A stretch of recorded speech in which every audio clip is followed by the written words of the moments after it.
Welcome to this edition of the Readiness Report. I'm Specialist Erica Zhou.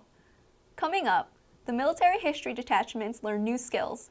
And then we take a first-hand look at the Army Combat Fitness Test. But first, we're going to say farewell and hello to our commanding generals. Major General Troy Koch relinquished command of the U.S. Army Reserve's 99th Readiness Division to Major General Mark Palzer, December 16, 2018. This has been, by far, the greatest assignment of my 36-year career. I am blessed in having such a great staff and such a supportive command. For his new assignment, Major General Koch has been chosen to command the U.S. Army Reserve Accessions Task Force at Fort Knox, Kentucky, with the mission of helping the Army Reserve meet its end-strength personnel goals. One of the things that we wanted him to do, he was so good at, is recruiting. And our recruiting right now, we're down about 10,000 soldiers, and we need to get our strength up. And when the boss was talking about how do we do this, I said, well, there's one man that can do it. And if he can't do it, no one else can. That's General Koch. As commanding general of the 99th Readiness Division, Major General Palzer is responsible for administrative logistics and facility support to more than 42,000 U.S. Army Reserve soldiers. As our Army and our military as a whole, as our nation faces increasingly more lethal adversaries on the battlefield, readiness of our personnel and our organizations becomes critical. The 99th, as it's entering its new phase, has a significant responsibility in this area. I look forward to leading us in this charge, and I'm excited about the opportunity and excited with the people that I have working with me for this. For the 99th Readiness Division, I'm Sergeant Sal Ottaviano. As another hello, Double Eagle 6 has a special message for the new year. Team, good morning, Fort Bragg, North Carolina. Double Eagle 6 here. Welcome to 2019 and another trip around the sun. Happy New Year. As we lean into this spring, got a lot of cool stuff going on. We got a lot of training, great opportunities. Got Cold Steel 3. We're bringing in JLTVs. That's a new Joint Light Tactical Vehicle into the force. A small number of them initially, but huge capability and a huge step ahead for us as we modernize this team. We got the ACFT going on. I've talked to you about that. I hope you've seen Sergeant Major Copeland's video on it. Really good presentation about what the test is, how to execute it, and how awesome it's going to be once we figure out how to get this stuff done, bring this equipment into our Army Reserve centers, and develop proficiency to master this new test. It's going to be awesome. It's just going to take a while for us to get there. A lot of great challenges out in front of us as we build this readiness and maintain it. Just remember, we're all in this together. We got a mission to support and defend the Constitution of the United States of America against all enemies, foreign and domestic. Bear true faith and allegiance the same. And we got each other. We got this team. We got this tribe.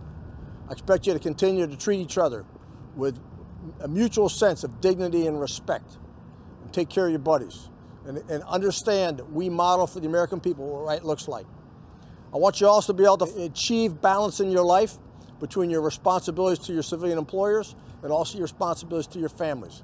As I've said many times to most of you, our challenge is to be ready enough to be relevant, but not so ready we can't keep good, meaningful, fun employment and healthy, sustaining family lives. So for all the families out there supporting us, just make sure that they know how much we appreciate that support.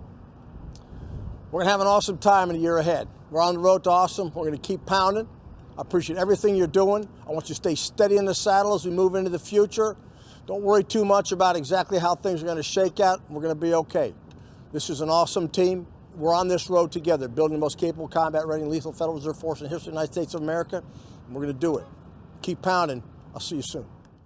Coming up, we're going to deep dive into the Army Combat Fitness Test.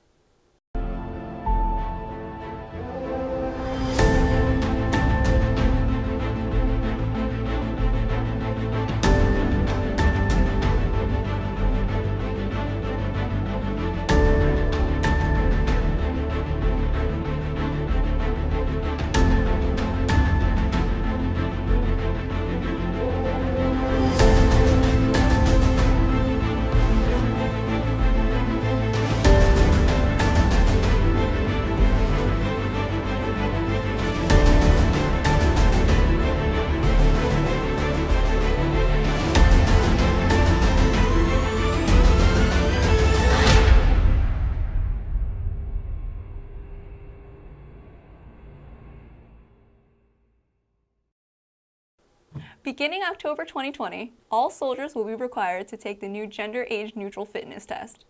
Lieutenant General Luckey deep dives into the specific details of how the new test will be conducted. Captain R.J. Carbone and a bunch of his teammates who are all experts in how we're going to execute the ACFT. That's the Army Combat Fitness Test. As I've told many of you before, this is an awesome test. Gives us a great opportunity to not only get more physically fit, but also replicate those sorts of exercises or those sorts of tasks that we'd have to do in a combat situation. So it's a very powerful tool from a readiness perspective and from a combat effectiveness perspective. That said, one of the challenges we're going to have is executing this test at scale. That's part of why we're here. That's why the team from TRADOC and America's Army Reserve working very closely together to make sure that whether it's for the Army Reserve, the National Guard, or the active component of the United States Army, we're able to do this around the world, any day, 24/7, under any kind of condition, and still give our soldiers an opportunity to execute this task, this test, fairly and efficiently, so that we're able to accomplish all of our other warrior tasks and drills as well. So just want you to know we're out here. We're doing a lot of learning. We've about 65, 70 soldiers out here today taking this test. Great training, great opportunity for us to learn some techniques. I can tell you right now, having done a few of these things, a lot of this is technique. And there's a right way and a wrong way to be able to execute this stuff. We're going to make sure you got the tools you need, you got the applications on your phone, you got all of the different ways to get the muscle groups developed to be able to execute these tasks and make sure the techniques are something that will work for you. It's going to be awesome. This is going to build readiness. It's going to stay in readiness. And this is the future for the United States Army and for America's Army Reserve. We keep pounding. We'll see you soon. The Army Combat Fitness Test is designed to better prepare soldiers for combat tasks, reduce injuries, and lead to an ample cost savings across the service. Coming up next, we'll learn more about the military history detachments and take a sneak peek into the officer candidate school process. This is where I use the skills I've learned. This is where the moments I love happen. This is where I grew up, and it's also where I serve. In the U.S. Army Reserve, you train at least 1 weekend a month and 2 weeks a year. Here, you learn the skills to lead and succeed in life while staying close to home. Part-time service, full-time success. GoArmyReserve.com. Today's Army Reserve covers more than 20 time zones across 5 continents. We are a battle-tested force facing a future with sophisticated adversaries. We must shift our focus and continue to adapt. We must be physically fit, mentally tough, and determined to defeat the enemy and dominate our foes. America's Army Reserve, the most capable, combat-ready, lethal, Federal Reserve Force in the history of the nation. Welcome back to the Readiness Report. Have you ever heard of a military history detachment or know what they do? Army Broadcaster Sergeant Sal Ottaviano talks about who they are and what they do. The Army Reserve's military history detachments are bringing operational history to the forefront to help the operation of units now and in the future. An MHD collects operational data from previous missions and provides it to military units as an instrumental tool to boost their future success. The U.S. Army Center of Military History conducts its MHD courses here at Joint Base McGuire-Dix Lakehurst, New Jersey. Soldiers learn proper collection of military history on the modern battlefield, including historical methodology, oral history, as well as historical documents, artifacts, and photographs. Graduates are then qualified to conduct military history collection missions, both as an individual and as a member of a unit. Part of the Officer Candidate School program requires potential soldiers to be recommended by a board. Army Broadcaster Sergeant Sal Ottaviano takes us inside to look at the process. The U.S. Army Reserve Careers Division took another step in shaping and growing the future force January 12th at the 99th Readiness Division's headquarters on Joint Base McGuire-Dix Lakehurst, New Jersey.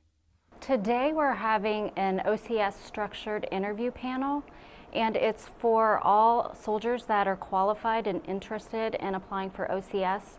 They have to first attend an OCS interview panel where 3 officers ask them questions and determine if they recommend or do not recommend them for OCS.